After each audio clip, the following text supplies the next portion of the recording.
Your gifts, whatever you discover them to be, can be used to bless or curse the world. Choose to bless. Choose. Choose. It's empowering to know that each of us has a choice. It reminds us that we have agency. The stream of life is most often something we cannot control. All kinds of things happen in our families, in our bodies, in our communities, in the world, that try as we might to tamp down or make sure everything stays put and predictable. We can't. That's just not how life works.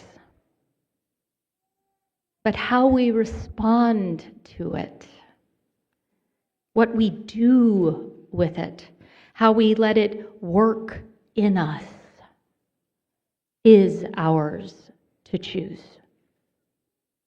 We do have agency there. Choose to bless the world. Reverend Rebecca Ann Parker says, choose that.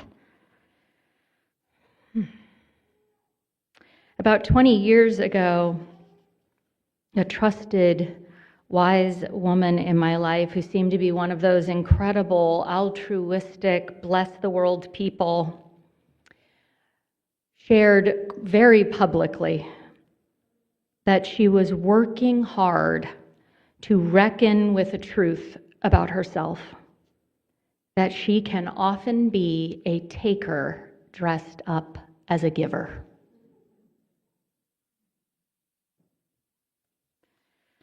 She told us that she had been asking some hard questions of herself, doing a little mini soul audit. These are good to do. We get our car oil changes. Why not do it for ourselves? Get in there and take an honest look around from time to time. This led her to facing squarely and a bit painfully some of the motives behind her giving. And she realized that often, not always, but often, her gifts of time, energy, service, exchanges of kindness had to do with getting some need in her met. The examples she shared, and I wrote them down at the time, and it was really good to return to that little journal of mine this week. These are some of her examples.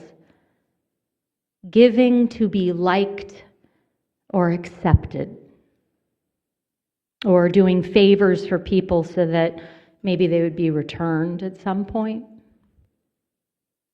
or giving so that maybe people would treat her well, giving so that she might feel appreciated or seen, or so people might see her as good or helpful or having value. And maybe we could ask, is this really that big of a deal? I mean, isn't this better than not giving at all? And sometimes, sure. The truth is that it's often hard to know whose need we are meeting when we give, right? Maybe it is all about us, or it's all about something outside of ourselves, and then something shifts and changes in the giving and receiving. Makes me think of those really dear little bumper stickers you see on people's cars, like when they've gone and adopted a dog or a cat, and it says, "Who rescued who?" Yeah, who did? But it is vital that we, as spiritual people, devoted to living intentional, awakened, soul-centered lives, search in those deep places from time to time. For when our needs and our wants and our wounds and our desires to control and all the things that, as I like to say, mean that you have a pulse, begin to infiltrate or drive or motivate, they're kind of insidious. We don't even know it's happening. When they motivate our giving and our action in the world, we can become easily people of scarcity, allured by the scales of not enough, or people of transaction, right? Quid pro quo, something for something.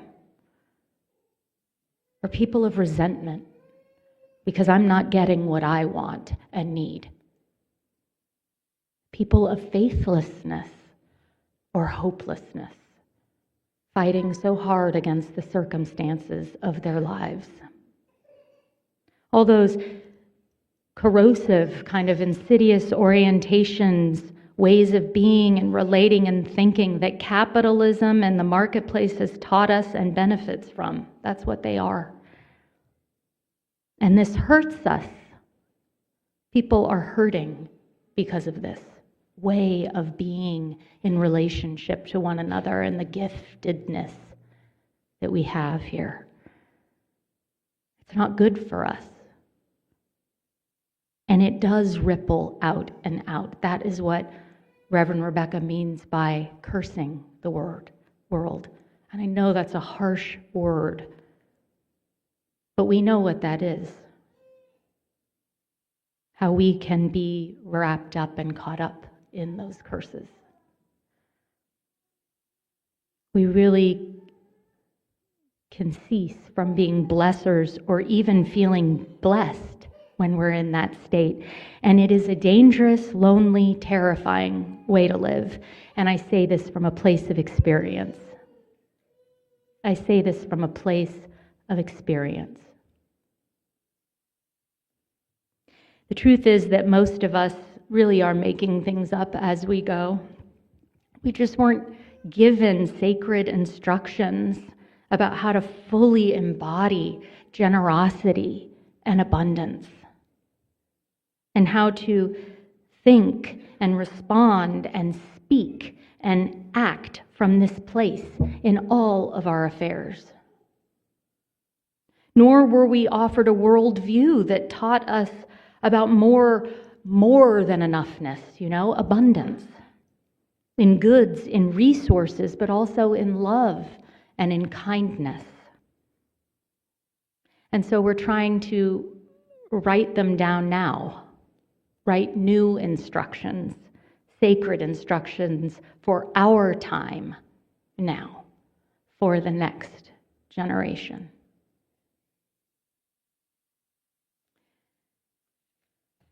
The theme of our General Assembly back in June was meeting the moment.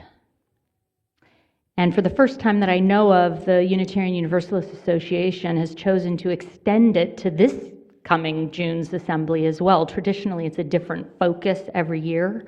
They did this because it proved so rich, so deepening, so transformative, so difficult, but we had barely scratched the surface of it.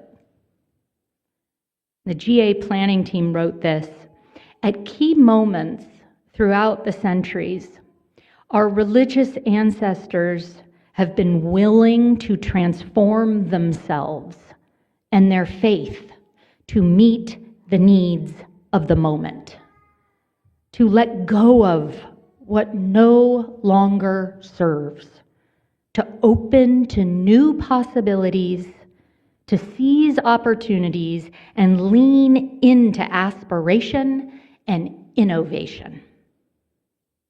And they posed 3 questions to guide our week last June, but challenged Unitarian Universalists and their communities and congregations to take the answering of them seriously moving forward. The first question was, what is the moment we are in? Can we even articulate it?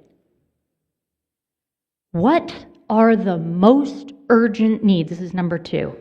What are the most urgent needs and important opportunities of this moment? And 3, what do our shared values call us to do in response to this moment? If our faith is telling us to choose to bless the world like lives depend upon it, which they do in this current moment, then we will need to reflect with rigorous, painstaking, soul-searching honesty about how we are choosing to inhabit our lives. What is motivating us? The truth. The truth. Those questions that our larger faith is asking us to engage with, those 3 questions, yes, they are about this larger moment that we're living through, and we are going to be asking you to really engage with them over this next month. Our stewardship time is called Meeting the Moment, and we should be engaging with those questions all the time as a church, frankly. But they're also meant for you to personally ask yourself. I would venture to say you can't answer the questions about this church and the world if you can't answer them about yourselves. Soul audits. What is the moment you are in? What are the most urgent needs and important opportunities of this moment for you?